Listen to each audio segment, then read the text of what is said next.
মানুষ প্রতিদিন শ্বাস নেয় 1,60,000 বার। কত?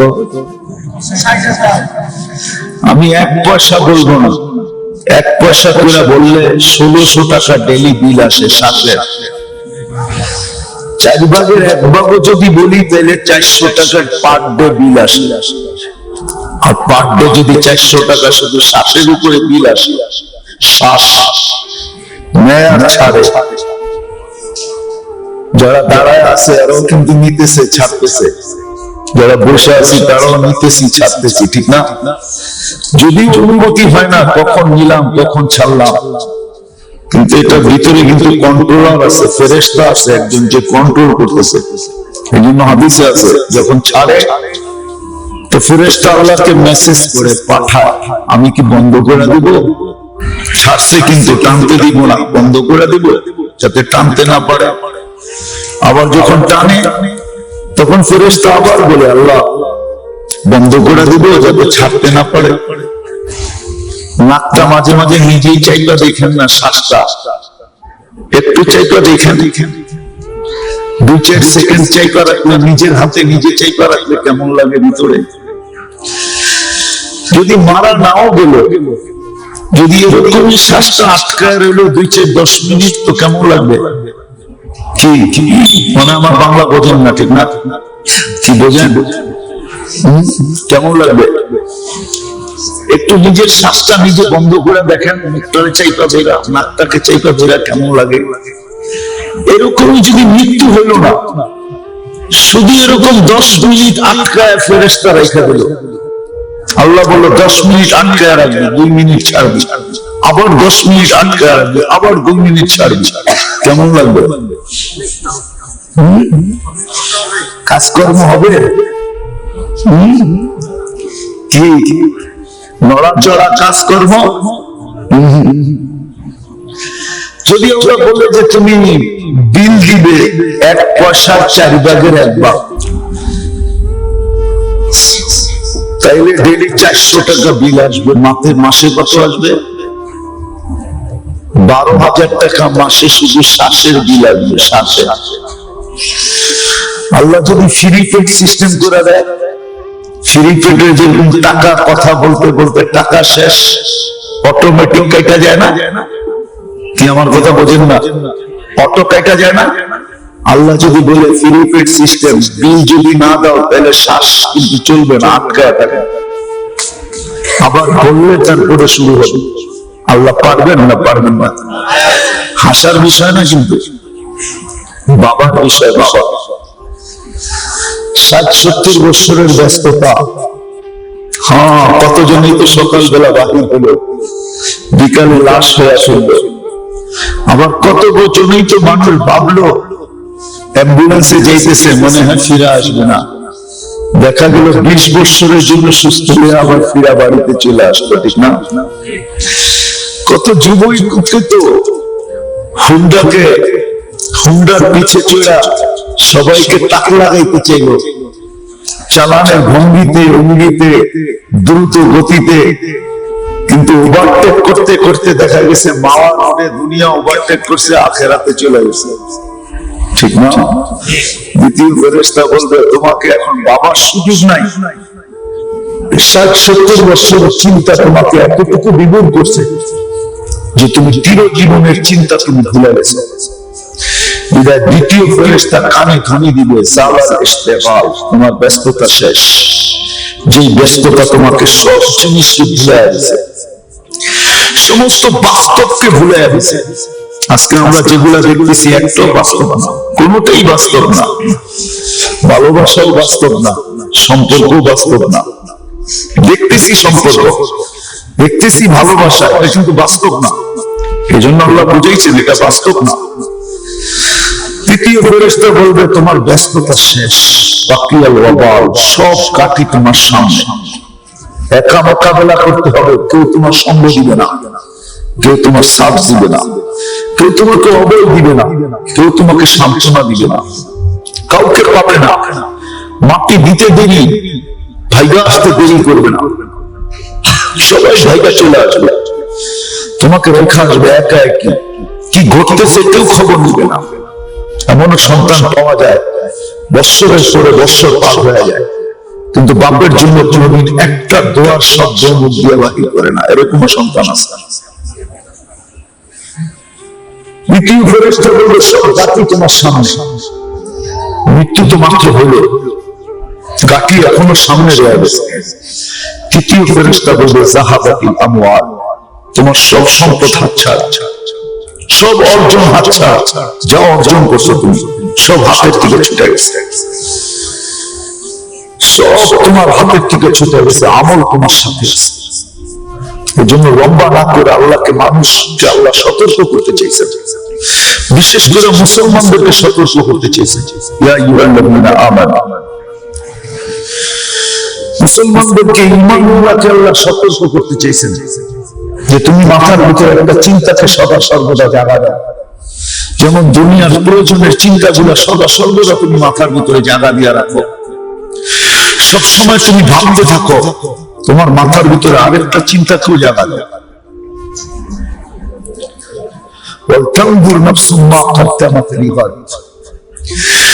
তুমি কালকের জন্য কি পাঠাইলে, আখিরাতের জন্য কতটুকু প্রস্তুতি তুমি নিলে, কেননা তোমাকে এখানে যাইতেই হবে, এখানে থাকা যাবে না, এটা থাকার যাবে না। শূন্য দুনিয়া আল্লাহ শূন্য করবে, এটাই আল্লাহর ওয়াদা। ছিলাম না, একদিন আছে, থাকবো না, চলে যাবে, শূন্য দুনিয়া শূন্য হয়ে যাবে, সব থাকবে, আপনার আমি থাকবো না, একদিন আসবে দুনিয়াও থাকবে না, এটাই সত্য। এই জন্য প্রতিদিন কোনো না কোনো এলাকার থেকে বইয়ের চলতে উঠেছে, হাদিসে আছে একদিন উঠাইতে উঠাইতে উঠাইতে উঠাইতে দুনিয়াটাকে শূন্য করে ফেলবে। আল্লাহ মালাকুল মউতকে জিজ্ঞাসা করবে, আইনাল লাযীনা কানু ইয়াঈশুনা ফি বুরুজিন মুশাইয়্যাদা আইনাল জাব্বারুন আইনাল মুতাকাব্বিরুন। ওরা কোথায়? যারা প্রতাপশালী ছিল, যারা ক্ষমতাবান ছিল, যারা লোহার প্রাচীরের ভিতরে বাস করতো, ওরা কোথায়? যারা মৃত্যুকে ভাবতো না কোনোদিন। যেমন যুবক মৃত্যুকে ভাবে না, যৌবনের জোয়ারে ভাসে। সম্পদশালী বেশিরভাগই দেখা যাবে মৃত্যুকে ভাবে না, সম্পদের জোয়ারে ভাসতে থাকে। ক্ষমতাওয়ালারা ক্ষমতার জোয়ারে, সৌন্দর্যওয়ালারা সৌন্দর্যের জোয়ারে, শক্তিওয়ালারা শক্তির জোয়ারে, টাকাওয়ালারা টাকার জোয়ারে, জনবলওয়ালারা জনবলের জোয়ারে, এক একজন এক এক জোয়ারে ভাসতে থাকে। আল্লাহ জিজ্ঞেস করবে ওরা কোথায়? মালাকুল মউত বলবে নিয়ে আসছি আমি, কাউকে রেখে আসি নাই। লা আলাল আরদি আহাদুন ইয়াদুব্বু, জমিনে বিচরণকারী কেউ নাই, ইল্লা আহলুস সামাওয়াত, শুধু আকাশওয়ালারা বাকি।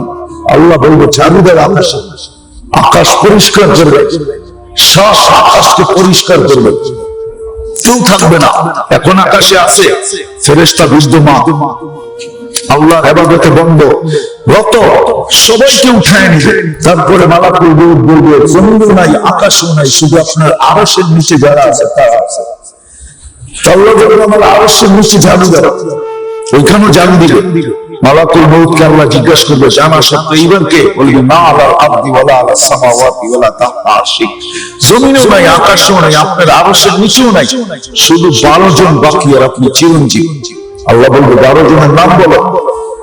বলবে আমরা 4 জন, জিবরিল মিকাইল ইসরাফিল মালাকুল মউত, 8 জন আপনার আরশ বহনকারী। আল্লাহ হুকুম দিবেন জিবরিল মিকাইল ইসরাফিলের মৃত্যু হোক। তারপরে জিজ্ঞাসা করবে এইবার কে বাকি? জানা সত্য বলবে 9 জন। জিজ্ঞেস করবে কে? বলে 8 জন আপনার আরশ বহনকারী আর আমি। আল্লাহ বলবে আরশ বহনকারীদের মৃত্যু হোক। তারপরে আল্লাহ জিজ্ঞেস করবে তুমি কোথায়? বলবে আমি আপনার আরশের নিচে। বলে তাকায় দেখো কি লেখা আছে। তো ওইখানে বিরাট বড় সাইনবোর্ড আছে, ইন্নী কাতাবতুল মাউত আলা মান তাহতা আরশি, আমার আরশের নিচে যে আছে তাকে মৃত্যুর স্বাদ পান করতেই হবে। আল্লাহ বলবে তুমি যখন আমার আরশের নিচে, এখন তোমার পালা, তুমি মরো।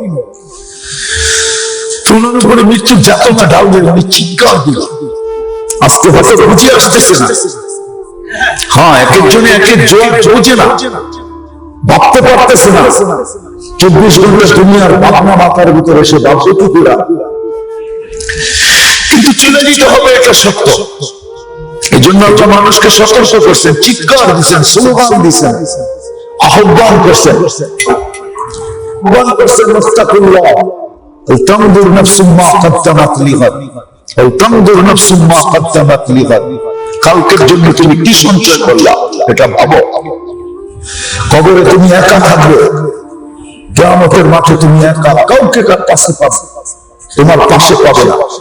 এটাই আল্লাহ মানুষকে বুঝাইতেছে, কারণ অস্তিত্ব আল্লাহই দিয়েছেন, আল্লাহই বুঝাইতেছেন। ইয়াউমা ইয়াফিরুল মারউ মিন আখি ওয়া উম্মি ওয়া আবি ওয়া সাহিবাতি ওয়া বানি, সব সম্পর্ক খুলে খুলে বলতেছেন। লা ইয়াসআলু হামিমুন হামিমা, বন্ধু বন্ধুর কাজ আসবে না। লা ইউজসি ওয়ালিদুন আন ওয়ালাদিহি শাইআ ওয়া লা মাওলুদুন আন ওয়ালিদিহি শাইআ। আপনি বলবেন যে কিছু হবে, হবে। जैसी कभी ऐसी बरनी, ना मानो तो करके देख, जन्नत भी है दोजख भी है, ना मानो तो मर के देख। নবীরও চিৎকার দিয়ে গেছে, আমরাও চিৎকার দিতেছি, আহ্বান করতেছি, বুঝাইতে চাইতেছি। বুঝলে কাজে দিবে, আর না হলে দুনিয়ার পরিচয় পরিচিতি কিন্তু এখানে কাজে লাগবে না। দুনিয়ার যত বড়ই পরিচয় পরিচিতি হোক, কোনটাই কাজে লাগবে না। এই জন্য কোরআন সুস্পষ্ট মানুষকে বুঝাইতে চেয়েছে, কোন পরিচয় পরিচিতি তোমার কাজে লাগবে না। তুমি কে, কোথায়, কার সাথে সম্পর্ক, কার পিছে চলো, এটা আমাদের দেখার বিষয়। কে কতটুকু সঞ্চয় করছে, এটাই হলো দেখার বিষয়। বিদায় মেরে দোস্ত, চলে যেতে হবে, থাকা যাবে না। তৃতীয় ফেরেশতা এটাই বলবে, যাহাবাতুল আমওয়াল, সব অর্জন হাতছাড়া। বাকিয়াতুল আমাল, আমল তোমার সাথে আছে। ইন কানা খায়রা ফাখায়রা, যদি তুমি ভালো করে থাকো তাহলে ভালো ফল অবশ্যই তুমি পাবে। ইন কানা শাররা ফাশাররা, যদি খারাপ হয় তাহলে খারাপ অবশ্যই হবে, এটাও তুমি প্রতিদান পাবে। ভালো হলে তুমি জান্নাতে যাবে, খারাপ হলে তুমি দুজকে যাবে। প্রতিদান বলে দেওয়া আছে, প্রত্যেকটাকে আল্লাহ তুলে ধরছেন। আমি আপনাদেরকে বুঝাইতে চাইতেছি, লম্বা করতে চাইতেছি না। আজকে ওয়াজের উদ্দেশ্য এটাই যে আমরা যে গাফেল জীবন কাটাইতেছি, গাফেল জীবন কাটাইতেছি, তো তিনটা ধ্বনি কানে অবশ্যই আসবে যে তোমার বয়স শেষ, আশাও শেষ, তোমার ব্যস্ততা শেষ, সব গাড়ি তোমার সামনে, তোমার সম্পদ হাতছাড়া, অর্জন হাতছাড়া, তোমার আমল তোমার সাথে আছে, ওইখানে কাউকে তুমি পাবে না। চতুর্থ ফেরেশতা সুসংবাদ দিবে, তুবা লিমান কানা মাতরামুহু মিনাল হালাল, সুসংবাদ ওই ব্যক্তির জন্য যে দুনিয়াতে আখিরাতে সঞ্চয় করছে। 60-70 বছরের জন্য যদি এতটুকু মাথা কামাইতে হয়, যেটা শুরু আছে শেষ নাই। আল্লাহ রাসূল বুঝাইতে চেষ্টা করছেন যে তুমি কোন সমুদ্রের পাড়ে বসো না, তোমার যে কোনো একটা আঙ্গুল নির্ধারণ করো, সমুদ্রের ভিতরে ঢুকাও, তারপরে বাহির করে নিয়ে আসো, তীক্ষ্ণ দৃষ্টি দিয়ে তুমি তাকায় রাখো কতটুকু পানি তোমার আঙ্গুলে বেজে আসলো। এতটুকু তোমার দুনিয়ার জীবন, সমুদ্রটা আখিরাতের জীবন। ইমাম গাজ্জালী সুন্দরভাবে বুঝাইতে চেয়েছেন রহমতুল্লাহি আলাইহি যে সরিষার দানা দিয়ে তুমি সৌর জগৎটাকে বেড়ে দাও, যেটা পসিবল না, তারপরে যদি সম্ভব হয় বেড়ে দাও। একটা পাখিকে নির্ধারণ করো, 1 বছর অন্তর অন্তর আসবে, ওয়ায়ালতাকি হাব্বা, একটা সরিষার দানা উঠাবে, সায়াতি আলা কাফিল জামা, পাখির উপর একটা সময় আসবে, তানতাহি হাউলাই হাব্বা, এই দানাগুলো একদিন নিঃশেষে রূপান্তরিত হবে। কিন্তু আখিরাতের জীবন কখনো শেষ হবে না। নূরে মুস্তাফা নবীরা ঈসা মানুষকে এটাই বুঝাইছেন, আজকে উলামায়ে কেরাম এটাই বুঝাইতে চেয়েছে। আমাদেরকে ভুল বুঝেন না আপনারা, লাভ হবে না, লস হবে।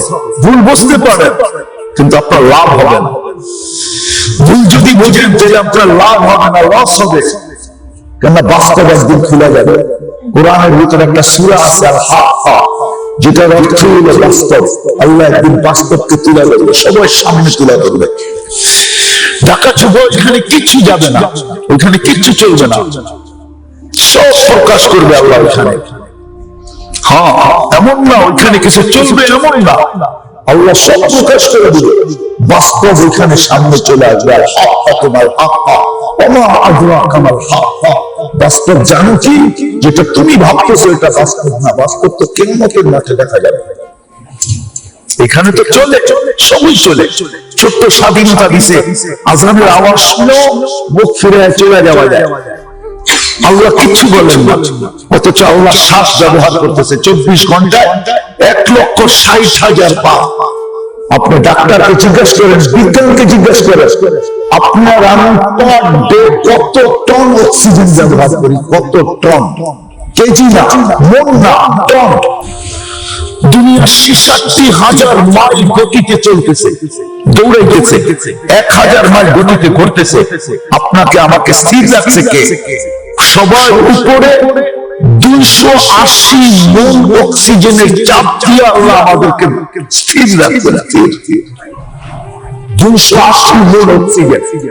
আবার অক্সিজেনকে বলে দিছে আল্লাহ, তুমি আমার বান্দাকে তোমার ইচ্ছা মতো ঘুরাবে না, তুমি আমার বান্দার সাথে বান্দার ইচ্ছা মতো ঘুরবে।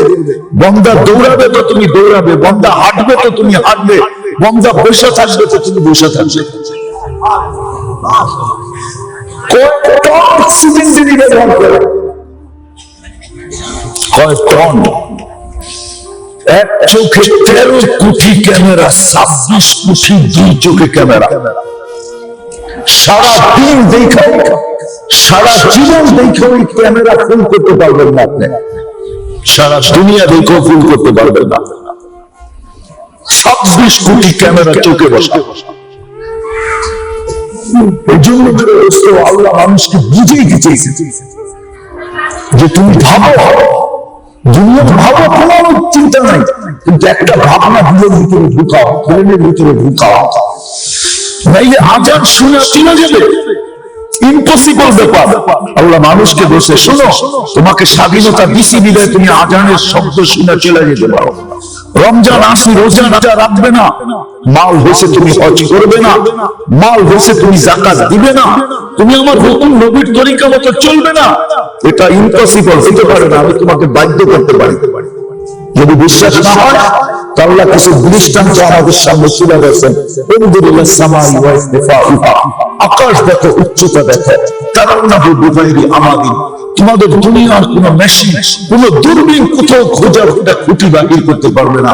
খুঁটি নাই, একটা আকাশ না, সবা সামা একের পর এক ৭টা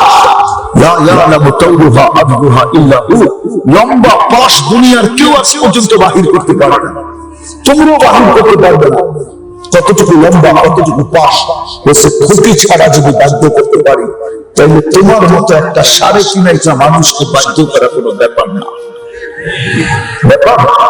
হ্যাঁ, আপনি তো ভাবেন আপনি যুবক, ঠিক না? আপনি সুস্থ, আপনি তো এই কথাই বলেন, আমার জীবন আমি কাটাবো, যেমন খুশি তেমন কাটাবো। জীবন আপনার কে দিছে? অস্তিত্ব কে দিল? আল্লাহ এটাই তো বুঝিয়ে দিতেছে, কোনটা মা মাহিনা, তুই তো নিকৃষ্ট পানি ছিলি, তোকে কে তৈরি করলো? মান জাআলাকা দামা, মান জাআলাকা মুযগা, মান জাআলাকা ইযামা, ওয়া মান কাসা আলাইহি লাহমা। তোকে এই বিদ্যুতে দুর্গন্ধ বা পানিকে রক্ত কে বানাইলো? রক্তপিণ্ড কে বানাইলো? তোর কঙ্কালটাকে কে তৈরি করলো? এটার উপরে এত সুন্দর গোস্তের আবরণ কে চড়াইলো? এখন তোর চেহারা আয়নায় দেখা বড় মুস্কি মুস্কি হাসো। বলে কেন হাসো? বলে আমার চেহারাটা কত সুন্দর আল্লাহ বানাই, কত সুন্দর, দেখো না নাকটা কিরকম। তুমি তো গৌরব করো, তোমাকে যুবরাজের মতো লাগে, তুমি পরিষ্কার উপমা করো নিজেকে। আল্লাহ বলে কে বানাইলো? কে বুঝতে আসলেন তোমার উপরে চড়াইলো? আমার কোনটা সগীরা, তুমি কি ছোট ছিল না? সমান কাব্বারা, তুমি বড় কে করলো? তুই তোমার পাটির থেকে এতটুকু বাইরে এসেছিস, ৫ পাউন্ড ৬ পাউন্ড ওজন, আজকে তোমার ৮০ কেজি ওজন, তোমাকে বড় কে করলো? আমার কোনটা দাঈফা, তুমি তো দুর্বল ছিলা, তোমাকে শক্তিশালী সুঠাম কে করলো? আমার কোনটা চাহেলা, তুমি তো মানপাটির থেকে অজ্ঞ আসছিলা, তোমাকে শিক্ষা কে দিল? আমার কোনটা মিসকিনা, তুমি কি নিশ্চয় ছিল না? সমান আল্লাহকা, তোমাকে স্বয়ং সম্পূর্ণ কে করলো? তুমি তো কিছুই জানতে না, তোমাকে এই তথ্যগুলো শিখাইলো কে? যে পেশাব এইভাবে পরীক্ষা করতে হয়, পায়খানা এইভাবে পরীক্ষা করতে হয়, থুতু এইভাবে পরীক্ষা করতে হয়। এক একটা ডাক্তারি জিনিস, মানুষের স্বাস্থ্যগত ডাক্তারি জিনিস, এগুলো তোমাকে কে শিক্ষা দিল? এটা জোড়াইলে মোবাইল তৈরি হবে, তোমাকে কে শিক্ষা দিল? মার পেটের থেকে তো তুমি অজ্ঞ আসছিলা। মুরগির বাচ্চার সমান বুদ্ধা তোমার ছিল না। মুরগির বাচ্চা যখন ডিমের থেকে বাহির হয় তো 4 বিষয়ে পারদর্শী হয়। সে মুরগির বাসা জানে, নিজের খাদ্যকে চিনে, এবং নিজের দুশ্মনকে চিনে চিরাটা মা একটা আওয়াজ দিলে নিজেকে সুরক্ষিত করতে জানে। তুমি তো মার পেটের থেকে যখন আসছিলা ফকত টাকা হাতলা, তুমি তো নড়াচড়া করতে পারতে, এত বেশি ক্ষমতা তো তোমার ভিতরে ছিল না। তোমাকে আজকে তো বড় কে করলো? আজকে তুমি বলো, আমি বলি, নিজের ব্যক্তিত্ব প্রকাশ ঘটাও। আল্লাহ বলে তুমি চলে যাবে, তোমাকে আমি বাধ্য করতে পারি না। তুমি তো একটা 3.5 মানুষ, এত বড় আকাশকে বাধ্য করতে পারি? তারপরে আল্লাহ আরেকটু নিচে নামায় নিয়ে আসছেন আমাদের বিবেকের পর্দা খোলার জন্য। উনজুর ইলা শামসি ওয়া শুআইহা, সূর্য দেখো, কিরণ দেখো। যদি সূর্যকে আমি বাধ্য করতে পারি 365 দিনে 365 কক্ষপথে উঠতে এবং ডুবতে যদি আমি বাধ্য করতে পারি, যেটা তোদের দুনিয়ার থেকে 13 লক্ষ গুণ বড়, তোর তো কোনো পার্সেন্টেজই আসবে না। তুই তো তার সামনে একটা ছোট ইঁদুরের সমান হবে না, একটা তেলা পোকার সমান হবে না। তোকে বাধ্য করা কোনো ব্যাপার না, ব্যাপার। তারপরে আল্লাহ আরেকটু নিচে আছে, কাছে আছে। বন্ধুরিল বিহারি আমওয়াজিহা, সমুদ্র দেখ, তরঙ্গ মালা দেখ। সমুদ্রকে যদি বাধ্য করতে পারি, কন্ট্রোল করতে পারি, তবে তোকে কন্ট্রোল করা কোনো ব্যাপার না। আমার কাছে নিয়ে আসছে বন্ধুরিল জিবালি ওয়াসতিকরারিহা, পাহাড় দেখা, দৃঢ়তা দেখ। যদি আমি পাহাড়কে সামলাইতে পারি, কন্ট্রোল করতে পারি, তো তোকে কন্ট্রোল করা কোনো ব্যাপার না। আমি তোকে স্বাধীনতা দিছি, এই জন্য আমি তোকে কিছু বলতেছি না। এলাকার আজাদ, তোর জন্য সীমা রেখা দেওয়া আছে, সীমা রেখা আসতে দে, তারপরে আমি তোকে দেখাবো। হিসাব কিতাব তোর থেকে নিব, কোনটা কোন কাজে ব্যয় করছো এটা আমি তোমার থেকে নিব না। এই জন্য একটা চিন্তাই আপনাদের মাথায় আমি ঢুকাই দিতে চাইছি, চলে বসে হবে কাউকে, এখানে থাকা যাবে না। তারপরে সবুজ পাহাড়ের দৃঢ়তার পরে আল্লাহ বলেন উনজুরিল আরদি ওয়া ইত্তিসাইহা, জমিন দেখার প্রশস্ততাকে দেখ। এই জমিনকে আমরা পানির উপরে বিছাইছি, জমিন পানির উপরে বিছানো। এই জন্য হাদিসে আছে নিচে পানি, কিন্তু পানির উপরে বিছানো, নাহলে আমরা নিচের থেকে পানি পাই কোত্থেকে? পানির লেয়ার, নিচে পানি বিছানো জমিনে। আল্লাহ বলে এর উপরে আমি স্থির করছি। পাহাড়কে প্যারাক বানায় স্থির করছি। যদি জমিনের মতো জিনিসকে স্থির করতে পারি, তাহলে তোকে বাধ্য করা কোনো ব্যাপার না। আল্লাহ বলে তোকে আমি না চাইতে পারি। এই জন্য আল্লাহ বুঝাইতে চাইছে, যদি আমি জমিনকে হুকুম দিই তো চোখের পলকে তোকে পেটে নিয়ে নেবে, কোনো দ্বিধা করবে না। তোমাদের কোনো টেকনোলজি কাজে আসবে না। আজ পর্যন্ত কোনো টেকনোলজি আবিষ্কার হয় নাই। আর মনে হয় আমার কেমন পর্যন্ত হবে কিনা জানি না, যে ভূমিকম্প কখন আসবে এটা এখন পর্যন্ত কোনো টেকনোলজি তৈরি হয় নাই যে এটার খবর অগ্রিম দিতে পারবে যে ভূমিকম্প আসবে কখন, আবার আসলে প্রতিরোধ করা, এরকম কোনো টেকনোলজি হয় নাই। আল্লাহ বলে জমিনকে হুকুম দিলে তুই চলতে চলতে পেটে চলে যাবে, নিমিষের পেটে। যদি সমুদ্রকে হুকুম দেই তাইলে তোকে তলদেশে নিতে সময় নিবে না, এদিক থেকে উঠবে সব সহ তলদেশে নিয়ে আসবে। যদি ফেরেশতাকে হুকুম দেই তো তোর সাথে 6 জন বডিগার্ড আছে, প্রত্যেকের সাথে ওই 6 জনকে হুকুম দিলেই হবে, আর বেশি কিছু লাগবে না। ওই 6 জনের হুকুমের দরকার নাই। শ্বাসের ফেরেশতাকে আল্লাহ বলবে ইমসিক, বন্ধ কর। তো টানবে আর ছাড়তে দিবে না, ছাড়বে আর টানতে দিবে না। আল্লাহ বলেন ফেরেশতাকে হুকুম দিলে তোকে ধ্বংস করতে পারি, সময় লাগবে না। কিন্তু একটা চিন্তা মাথার ভিতরে ঢুকাও, 60-70 বছর তুমি এখানে থাকবে, তারপরে তুমি চলে যাবে চিরদিনের জন্য আখিরাতে। আখিরাতের জন্য তুমি সঞ্চয় কতটুকু করলা, এই চিন্তাটা তোমার মাথার ভিতরে তুমি ঢুকাও। যদি মাথার ভিতরে ঢুকাইতে পারি এই চিন্তা, তাহলে চিন্তা যদি মাথার ভিতরে ঢুকলো যে আমি আখিরাতের জন্য কতটুকু করলাম, এইখানে 60 বছরের জন্য এতটুকু পরিশ্রম, মাথার ঘাম পাবে, দেশ থেকে দেশান্তর, সকাল থেকে সন্ধ্যা, সন্ধ্যা থেকে সকাল, বৃদ্ধ বয়সে রিক্সা নিয়ে বাহির হওয়া, শুধু এখানে রুটির বাসস্থানের জন্য, 2টা রুটি সকালে, 2টা বিকালে, 2টা কাপড়ের জন্য, একটা মাথা গোছা খাইয়ের জন্য পরিশ্রম করতে হয়, যেখানে চিরদিন থাকবো, ওটার জন্য কতটুকু চিন্তা করা উচিত, এটাই আল্লাহ মানুষকে বুঝিয়ে দিতে চাইতেছেন।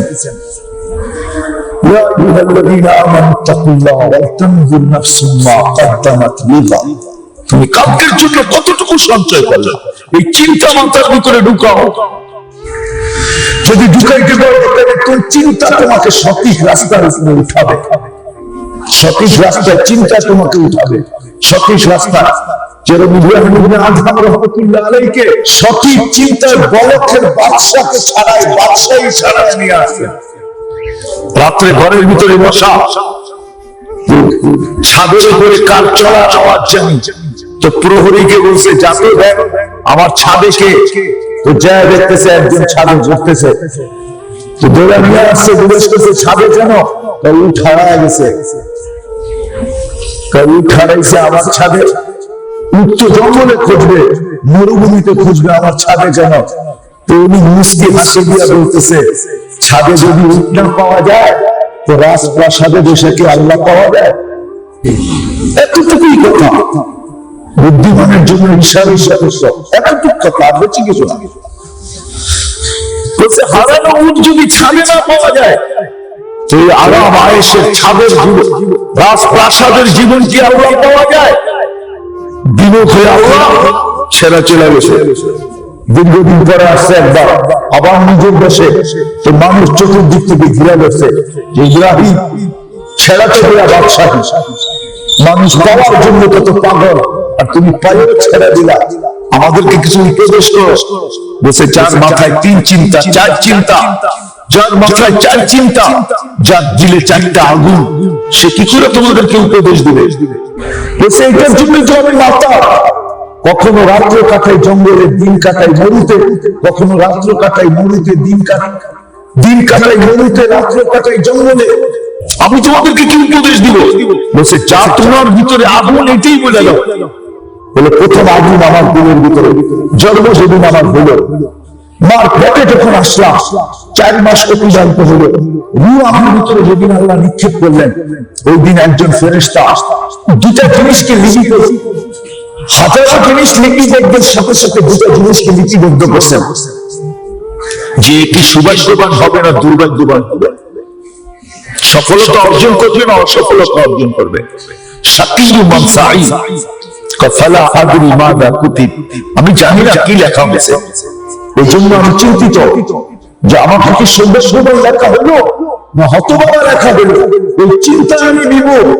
বলছে দ্বিতীয়টা বলো, বলে মৃত্যুর সময় দুটা সম্বোধন প্রত্যেক মানুষের দুয়ারে আসবে, দুটার যে কোনো একটা, হয়তো বলবে পবিত্র রূহ পবিত্র শরীর থেকে বাহির হয়, অথবা বলবে অপবিত্র রূহ অপবিত্র শরীর থেকে বাহির হয়। আমি জানি না আমাকে কোন সম্বোধন করা হবে, পবিত্র বলা হবে না অপবিত্র। বলছে তৃতীয়টা বলে কবরে যাওয়ার পরে প্রশ্ন উত্তর হবে, একদল লোকের প্রশ্ন উত্তর আল্লাহ মুখ দিয়া প্রশ্ন হইতে দেরি, জবাব বাহির করতে দেরি করবেন না। এদিক দিয়ে বলবে মান রব্বুকা, ওদিক দিয়ে চিৎকার দিয়া বলবে রব্বি আল্লাহ, আমার রব আল্লাহ। দিন কি? বলবে ইসলাম। ওই ব্যক্তি কে? বলবে মুহাম্মদ রাসূলুল্লাহ সাল্লাল্লাহু আলাইহি ওয়াসাল্লাম। আরেক ব্যক্তিকে ভিতরে থাকবে কিন্তু মুখ দিয়ে আল্লাহ বাহির করার ক্ষমতা দিবে না। বোবা মানুষ যেরকম ভিতরে সব আছে, মুখ দিয়ে প্রকাশ করতে পারে না, শুধু হাউমাউ করে, ঠিক না? হাউমাউ বোঝে? বোবারা কথা বলার সময় কিরকম করে হাউমাউ করে, ভিতরে কিন্তু সব আছে কিন্তু মুখে পারতেছে না, আল্লাহ বাহির করার ক্ষমতা দিবে। ইব্রাহিম ইবনে আদহাম রাহমাতুল্লাহ আলাইহি বলেছে তৃতীয়, আমি জানি না আমি জবাব দিতে পারবো কি পারবো না। বলছে চতুর্থ কি? বলে কিয়ামতের দিন দুটা ভাগ হবে, ফারিকুন ফিল জান্নাতি ওয়া ফারিকুন ফিস সাঈর, একদল জান্নাতে যাবে, একদল জাহান্নামে যাবে। আমি জানি না কোন দলের অন্তর্ভুক্ত আমাকে করা হবে। বিধায় আমিও আপনাদের মাথায় একটা প্রশ্ন দিতে চাইতেছি, একটা ব্যাখ্যা দিতে চাইতেছি, একটা চিন্তা ঢুকাইতে চাইতেছি, যে ভাবি বসা যে আমি আখিরাতের জন্য কতটুকু পাথেয় অর্জন করলাম, দুনিয়ার জন্য ক্লান্ত হয়ে গেছি, আজ পর্যন্ত মনে হয় কাউকে পুরা করতে পারি না। কোন সম্পর্ক কথা বলতে পারবে না যে আমি সম্পর্কের ভিতরে সাকসেস পরিপূর্ণ করে ফেলছি। কোন স্বামী এই কথা পর্যন্ত বলতে পারবে না, কোন স্ত্রী বলতে পারবে না, কোন সন্তান এই কথা বলতে পারবে না, মা বাবা আমাদের সব আশা পুরাই দিচ্ছে। পারবে? কি বলেন? আমার কথা মনে বুঝেন না? বড় হয়ে গেছেন সবাই। কোন ছেলে সন্তান এটা বলবে আজ পর্যন্ত তাদের চাহিদা পুরো করতে পারছেন?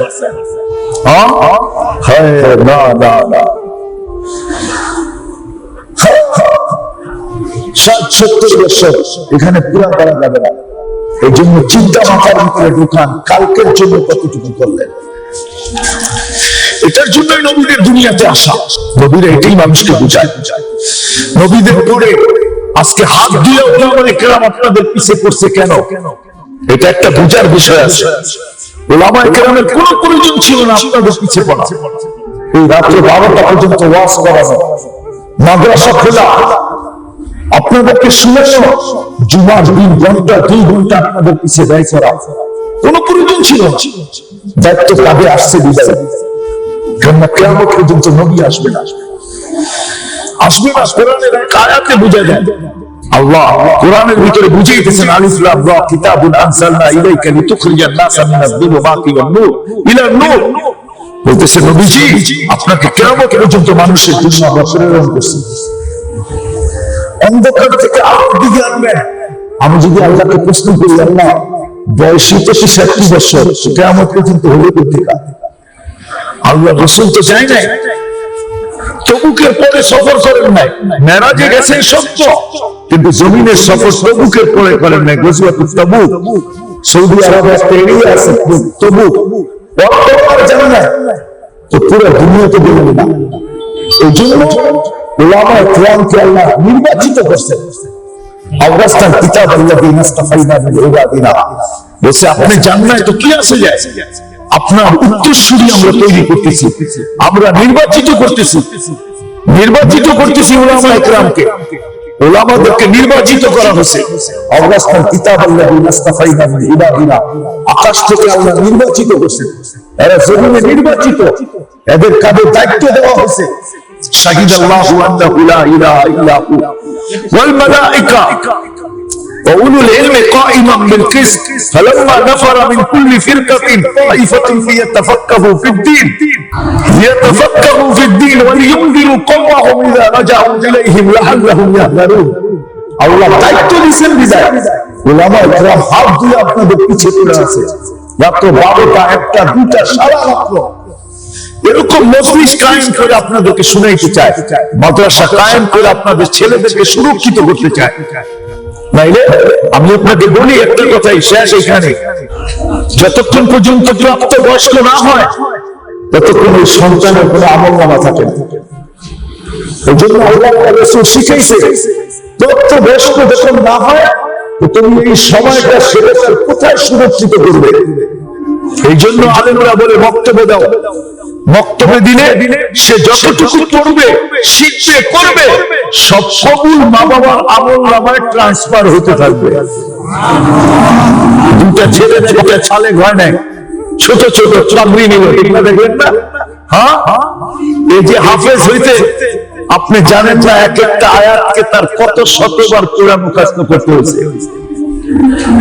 এক একটা আয়াত মানে 6666 আয়াত, 666 আয়াত 6600 বার পড়লেই মুখস্থ হয় না। এক একটাকে হাজার শতবার পড়ছে, সে পুরা মুখস্থ করছে, যতবার উচ্চারণ করছে তার আমলনামা নাই। তার মা বাবার আমলনামায় এই পর্যন্ত কয়েক হাজার কোরআন খতম কবুল চলে গেছে। তার খাতা সে হাফেজ হয়ে গেছে। হাফেজের যে সওয়াব এই বয়সে তার আমলনামায় লেখা যাবে না। কোথায় গেছে ওটা? ওটা মা বাবার আমলনামায় চলে গেছে। সবার মা বাবা যে কিয়ামতের দিন এতটুকু নিয়ে উঠতে পারবে, যে কয়েক শত কোরআন খতম, কয়েক হাজার কোরআন খতম, শত না কয়েক হাজার কোরআন খতম তার আমলনামায় কবুল চলে গেছে। কবুল ওই মা বাবার আমলনামায়, সৌভাগ্যবান মা বাবা। এই জন্য আপনাদের হাত দিয়ে করছে আপনাদের পিছে। আপনারা ভাবেন যে রাবুজি আমাদেরকে বিরক্ত করে, ঠিক না, আমাদের মাথার বোঝা, না না না, এরা দায়িত্ব নিচ্ছে বিদায় আপনার ছেলের প্রাপ্ত বয়স্ক হওয়া পর্যন্ত সময়টাকে সুরক্ষিত করতে চায়, নেক কাজে কাটাইতে চায়। প্রাপ্ত বয়স্ক হয়ে যাক, তারপর আপনি যেথায় খুশি তেথায় পড়ান, তাতে কি আসে যায়? সে স্বাধীন, তাকে ছেড়ে দেন, যেটাই খুশি তেটাই করবে। মাখন আপনি তার থেকে নিয়ে আনেন।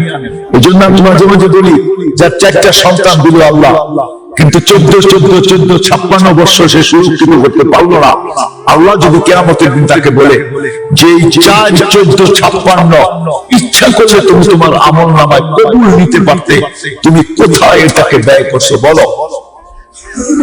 কি বলেন, জবাব দিতে পারবেন? এটুকের জবাব দিয়ে তুমি চলো। কেননা তারও তো একটা 14 আছে, 5-14-70 বছরের বৃদ্ধকে যদি আল্লাহ এটা বলে, 4 সন্তানের মা বাবাকে যদি বলে, সে জবাব দিতে পারবে না। এই জন্য উলামায়ে কেরাম আপনাদের মাথার ভিতরে একটা চিন্তা ঢুকাইতে চাইতেছে যে দুনিয়ার জন্য যেরকম মাথার ঘাম পায়ে ফেলে সারাদিন চিন্তা করতে থাকি, কালকের দিনের জন্য আমি কতটুকু করলাম, কি সঞ্চয় করলাম, কতটুকু পুঁজি আমি গ্রহণ করলাম, এটার জন্য চিন্তা মাথার ভিতরে ঢুকাইতে পারি। যদি মাথার ভিতরে আমার চিন্তা না ঢুকলো, তাহলে চিন্তা ছাড়া এই রাস্তার উপরে আমি উঠতে পারবো না, যে রাস্তায় উঠার দ্বারা সঞ্চয়টা পাওয়া যাবে। সঞ্চয়টা পাওয়া যাবে, চিন্তা ঢুকাইতে হবে। চিন্তা আপনাকে উঠাবে। যেরকম অনেক সময় ট্যাবলেট খেয়ে রাত্রে ঘুমাইতে পারে, বলে ঘুম কেন আসে না? ভালো লাগে না, চিন্তায় ভালো লাগে না, ঘুম আসে না। ট্যাবলেট খেয়ে ঘুম করতে হয়। চিন্তা যদি মাথায় আপনি ঢুকাইতে পারেন যে কালকের জন্য কতটুকু আপনি অর্জন করলেন, কতটুকু সঞ্চয় করলেন, তাহলে ইনশাআল্লাহ সুম্মা ইনশাআল্লাহ এই চিন্তা আপনার সামনে রাস্তা উন্মোচিত করে দেবে।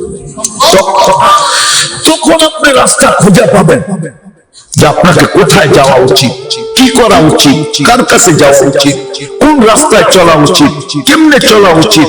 তখন দেখবেন আপনার ভিতরে আগুন জ্বলবে, আগুন। তখন একটা সময় আসবে আজান দিতে হবে না, আপনি একটু পর পর ঘড়ি দেবেন, আজান এখনো হয় না কেন, মসজিদের দরজা এখনো খোলে না কেন? তো আল্লাহ বলে, শোনো, এই অনুভূতি যদি তোমার ভিতরে আসে, তাহলে হাদিসে আছে কিয়ামতের দিন আরশের নিচে তুমি ছায়া পাবে। কলবুহু মুআল্লাকুম বিল মাসাজিদ, যারা দিল মসজিদের সাথে লটকায়া থাকে তাদেরকে কিয়ামতের দিন আরশের নিচে ছায়া দেওয়া হবে। আপনি মনে করেন আপনাদের মতোই তাপমাত্রা হবে, দুনিয়ার মতোই তাপমাত্রা কিয়ামতের মাঠে হবে, ঠিক না? আজকে দুনিয়াতে সূর্য হচ্ছে 9,30,00,000 মাইল দূরে। আমি এমন দেশে গেছি গরমের দিনে যেখানে তাপমাত্রা উঠতে উঠতে 60 পর্যন্ত ওঠে, 60। ওইখানে সূর্য 9,30,00,000 মাইল দূরে। তাপমাত্রা কত? 60। আমি নিচে গেছি, আমি সফর করছি, গরমের সময় করছি। সকালে সূর্যটা যখন ওঠে তো দুপুর পর্যন্ত, দুপুরে একটা সময় আসে একটা কুকুর পর্যন্ত রাস্তায় পাবেন না আপনি। মানুষ বিকাল যখন হয় তখন তাপ করতে থাকে। ওইখানে যে চিন্তা আমার আসছে যে 9,30,00,000 মাইল দূরে যদি আজকে 60 তাপমাত্রা ওঠে, যেদিন সূর্যটা মাথার উপরে 1.5 কিলোমিটার উপরে আসবে, তো তাপমাত্রা কতটুকু উঠাবে? ওই দিন আরশের নিচে ছায়া মিলবে। এই জন্য একটা চিন্তা আজকে মাথার ভিতরে ঢুকান যে আমি কালকের জন্য কতটুকু সঞ্চয় করলাম। এই ভাবনা যদি ভাবতে পারেন, খোদার কসম, আপনি 1 মিনিটে যদি ডেলি বসে ভাবতে পারেন, তো 60-70 বছরের নফল ইবাদত আপনার আমল নামায় প্রতিদিন যোগ হতে থাকবে। আল্লাহ ওয়াদা। এই জন্য কথা শেষ, ওলামারা আপনাদের দুশমন না, দুশমন মনে করেন না। আমরা আপনাদের দুশমন না, আমরা আপনাদের বন্ধু। আমরা নিজেরও দেখতে চাই না, চোখের সামনে আপনারা ডুবে যাবেন, আমরা এটা দেখতে পারি না, সইতে পারি না। খোদার কসম করে বলতেছি, আমরা তো ওই শিক্ষায় শিক্ষিত। মনে উঠলো এই জন্য বলতেছি, হুসাইন আহমদ মাদানী রহমতুল্লাহ আলাইহির সামনে পিপিলিকা পানিতে হাবুডুবু খাইতেছিল। হুসাইন আহমদ মাদানী রহমতুল্লাহ আলাইহি প্রথম হাঁটু পানিতে নামছেন, তারপরে রাত, তারপরে কমর পানিতে নামছেন। সমস্ত সাগরিকদের সামনে, ছাত্রদের সামনে। তারপরে মেসওয়াক দিয়া পিঁপড়াকে উঠায় উপরে ছেড়ে দিচ্ছেন। সবাই জিজ্ঞাসা করছেন, হযরত এত কষ্ট করলেন কেন? বলছে, খাকাজা উমিরনা, এরকমই আমাদেরকে শিক্ষা দেওয়া হয়েছে যে একটা পিঁপড়া আমাদের সামনে, চোখের সামনে হাবুডুবু খেয়ে মরে যাবে, এটা আমার চোখে আমি সয়ে নিব আর একে ডুবতে দিব, বলে এটা আমাদের কোরআন হাদিসের শিক্ষা না। আমরা একটা পিঁপড়াকেও ডুবতে চোখের সামনে দেখতে পারি না, তো আপনাদেরকে আমরা দেখবো কি করে? এই জন্যই উলামায়ে কেরাম আপনাদের পিছে দৌড়াইতেছে, আপনাদেরকে বুঝাইতে চেষ্টা করতেছে। কিন্তু আফসোস, আফসোস, বড় আফসোস, আমার জাতিকে, আমাদের জাতিকে, আমাদের জাতিকে, আমার জাতিকে আমি ওরা বুঝাইতে পারি। তারা ভাবে উলামায়ে কেরাম মনে হয় আমাদের দুশমন। না, কসম খোদা, আমরা আপনাদের দুশমন না। আপনাদের মাথা বুঝো না। আল্লাহ যদি আপনাদেরকে পালতে পারে তাহলে আমাদেরকে পালবে না কেন? এটা বলে কেন পালবে না? আমার মনে আছে, আমি দুইবার ফ্রান্সে গেছি, প্যারিসে যে হোটেলে দেখছি কুকুরের জন্য হোটেল, কুকুর, 5 স্টার হোটেল কুকুরের জন্য। কুকুর বসে বসে কার্টুন দেখতেছে। বিদেশে যখন চলে যায় তো কুকুরটাকে নিতে পারে না, হোটেলে রেখা যায়। 2 বেলা শ্যাম্পু দিয়ে গোসল করাইতেছে হোটেলওয়ালারা, দামি দামি বিস্কিট খাওয়াইতেছে, বসে বসে কুকুর কার্টুন দেখতেছে, কার্টুন টেলিভিশনে। এই বড় বড় স্কিল আমি দেখে হাসছি আর ভাবছি, আল্লাহ যদি তুমি একই এরকম পালতে পারো তাহলে আমাকে অবশ্যই তুমি পালতে পারো। বিশ্বাস হয় না আপনার? দেখেন, আমার মনে লম্বা করতে চাইতেছি না, তারপরে বলতে আমি বাধ্য। মানুষ যখন জন্ম নেয় না, তো কোরআন সূত্রে 4টা ধ্বনি মানুষের কানে আসে, বাচ্চার কানে। কোরআন থেকে প্রথম ধ্বনি আসে যখন জন্ম নেয়, হুয়াল্লাযী খালাকাকুম সুম্মা রাযাকাকুম। আল্লাহ বলে, শোনো, তুমি এখন মার পেটে ছিলা, তোমার কোনো প্রয়োজন ছিল না, এখন তুমি জমিনে পা দিয়েছো, শত প্রয়োজন তোমার এখন উঠবে। চতুর্দিক থেকে প্রয়োজন তোমার উপরে ঝাঁপায়া পড়বে। একটু পরেই তোমার দুধ লাগবে, খাবে তো পেশাব করবে, একটু পরেই পায়খানা করবে, এটা পরিষ্কার করতে টিস্যু লাগবে, তোমাকে বেচাইতে একটা রুমাল লাগবে, চাদর লাগবে, একটা তোয়াইলা লাগবে, তোমাকে শোয়াইতে একটা বেড লাগবে বা একটা দোলনা লাগবে। হাজারো জিনিস তোমার প্রয়োজন হবে, কিন্তু এখনই তুমি জমিনে পড়াচ্ছ। তো কান খুলে শোনো, ওয়াল্লাযী খালাকাকুম সুম্মা রাযাকাকুম, যে তোমাকে পয়দা করছে উনি তোমার প্রয়োজন মেটাবে। দ্বিতীয় বলে আসে, শুধু তোমার প্রয়োজন মেটাবে না, ইন্নাল্লাহু হুয়ার রাজ্জাক ওয়া মা মিন দাব্বাতিন ফিল আরদি ইল্লা আলাল্লাহি রিজকুহা। তুমি জমিনে পা দিছো, তোমার সুবাদে জমিনে যত প্রাণী আছে, তোমার সুবাদে জমিনের সমস্ত প্রাণীকে আমি পালবো, খাওয়াবো, তোমার সুবাদে। সুবাদে তোমার উসিলা 500 আয়োজন করছেন বিয়েতে, ছেলে বিয়েতে, শ্বশুর বাড়িওয়ালারা 500 আয়োজন করছে, মেয়ে বাড়িওয়ালারা একজনের সুবাদে, খালি জামাই, ঠিক না? খাওয়াইতেছে কয়জনকে? 500। আল্লাহ বলে, জমিনের সমস্ত প্রাণীকে তোমার সুবাদে খাওয়াও। তৃতীয় ধ্বনি আসে, ইন্নাল্লাহু হুয়া রাজ্জাকুল কুওয়াতুল মাতিন। শোনো শোনো, কান খুলে শোনো, তোমার সমস্ত প্রয়োজন একমাত্র আমি মিটাবো, আর কোনো দিকে তোমার চোখ উঠাইতে হবে না। তারপরে ভিতরে প্রশ্ন আসে, এতবার বলতেছেন প্রয়োজন মিটাবেন, তো ভান্ডার কোথায়? চতুর্থ ধ্বনি, তোমাদের ভান্ডার আমি আকাশে রেখে দিই। তারপর আল্লাহ কসম খায়া বলতেছে, ফারাব্বুস সামাওয়াতি ওয়াল আরদি মিসলা মা আন্নাকুম তানতিকুন। জানিয়া তোমাদের মাথা ব্যথা 24 ঘন্টা আমি আকাশ জমিনের কসম খায়া বলতেছি, ওটা আমি আকাশে রেখে দিছি। ওয়া নুনাজ্জিলুহা ইল্লা বিকাদারিন মালুম।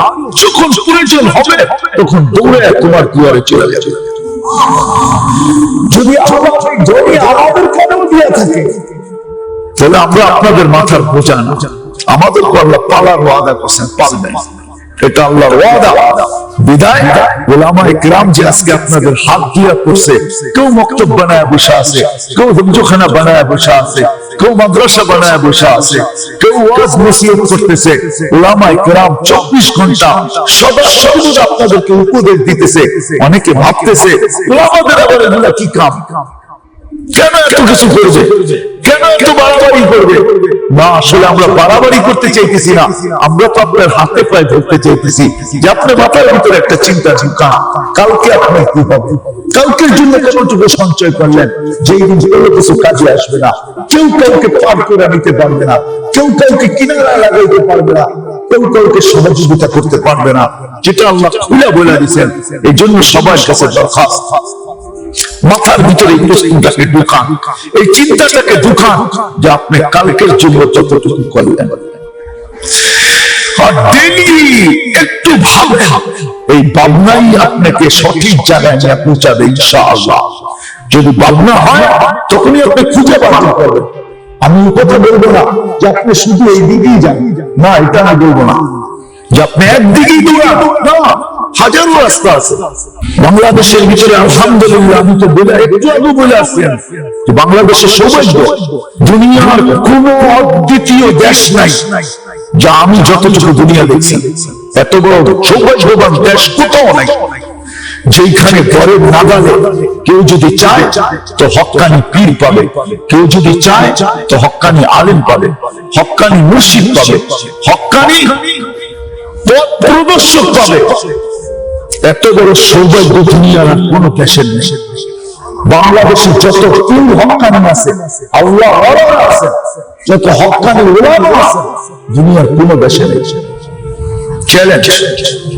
কিন্তু দুর্ভাগ্যের বিষয়, আমাদের দেশের মানুষ ওলামাদের থেকে দূরে, ওলামাদের পিছে চলতে তারা চায় না, সময় দিতে চায় না, মজলিসে বসতে চায় না, এদের কাছে জিজ্ঞাসা করতে চায় না, এদের থেকে শিখতে চায় না, এদের থেকে নিতে চায় না, এদের থেকে বুঝতে চায় না। এটা হলো বড় দুর্ভাগ্যের বিষয়। না না না, সেই দেশে আল্লাহ এত আলেম, এত মাদ্রাসা।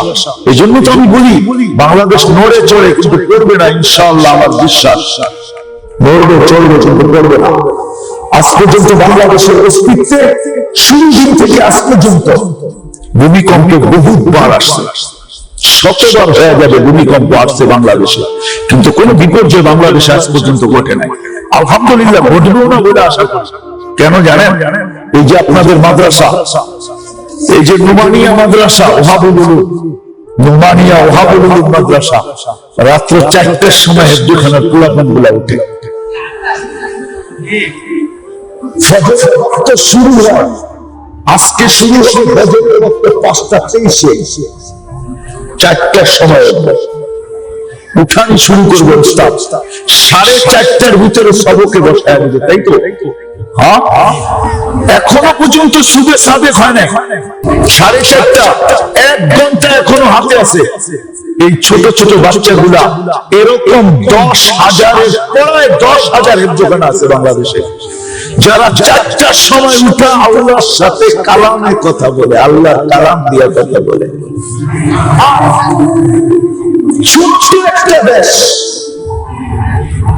যেই দেশে 10,000-এর প্রায় 10,000, হুজুর তো বলতেছে 10,000-এর উপরে হবে হেফজখানা, যারা 4টার সময় উঠে আল্লাহর সাথে কথা বলে, পরিবেশটা কি তৈরি হয় ওটা আপনাকে মাইক্রোস্কোপ ছাড়া দেখানো যাবে না, চামড়ার চোখে আপনি দেখতে পারবেন না। ওটার জন্য আরেকটা চক্ষু দরকার, ওটার আরেক জন্য আরেকটা অন্তর চক্ষু দরকার, যে এটা অনুভূতি করতে পারবে। আমাদের দেশে হাজার হাজার যুবক আছে আলহামদুলিল্লাহ, লক্ষ লক্ষ যুবক আছে আলহামদুলিল্লাহ এখনো আমাদের দেশে, যারা রাস্তায় বাহির হইলেন আল্লাহ যাদেরকে দেখে লজ্জা পায়, লজ্জা পায়। বিশ্বাস হয়? স্কুলে বলেন, কলেজে বলেন, ইউনিভার্সিটিতে বলেন, মেডিকেলে বলেন, ইঞ্জিনিয়ারিং এ বলেন, মাদ্রাসাগুলোতে বলেন,